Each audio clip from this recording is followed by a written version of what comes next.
Hi, Coach. With a bye week, you've had a few extra practices to get ready for jumping back into conference play on the road at Colorado College this week. What's the team been able to accomplish with a few extra practices to get things squared away? Well, I think there's some days off where we have to obviously comply with NCAA rules and our conference rules.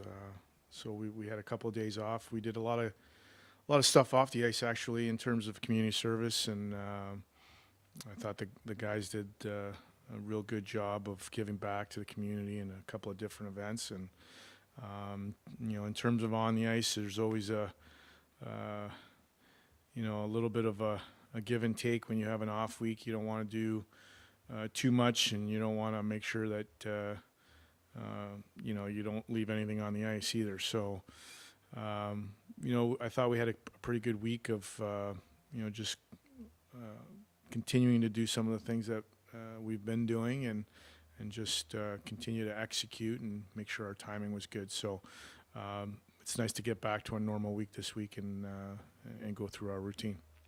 How beneficial is it when you're moving into the part of the season when you've seen these teams before?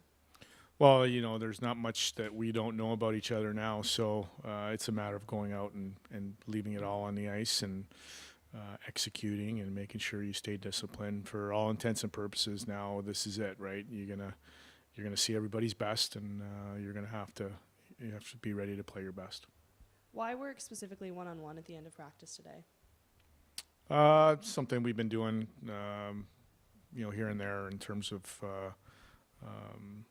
making sure that we're understanding the time and space. And,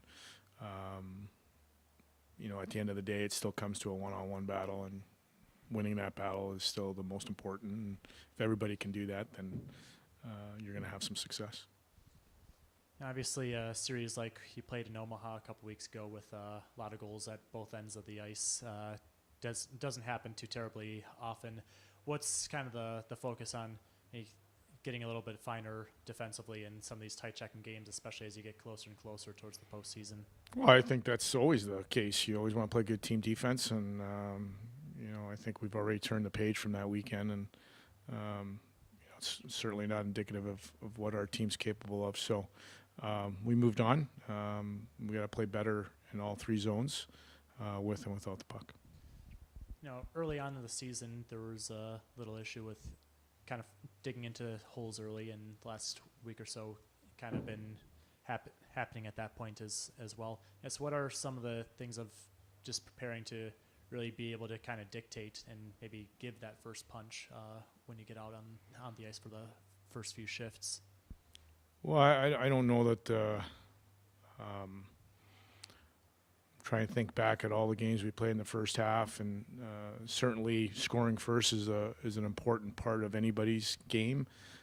You never want to play from behind. You never want to chase the game and get out of what you do best. So ultimately, we always focus on trying to be ready to go and trying to play our best right off the bat. And I think we've done that for the most part when we've had success. And obviously, when we haven't had success, we've been chasing the game. So I'm not sure that that's uncommon for a lot of teams, but our focus going into every game is to make sure that you're ready to go and that you're playing the game the way you want to play it. And whatever strengths you have as a team, you want to try to impose those on your opponent. So again, I think for us, the most important thing is our daily preparation and then being ready to go. Thanks, Coach. Okay, thank you.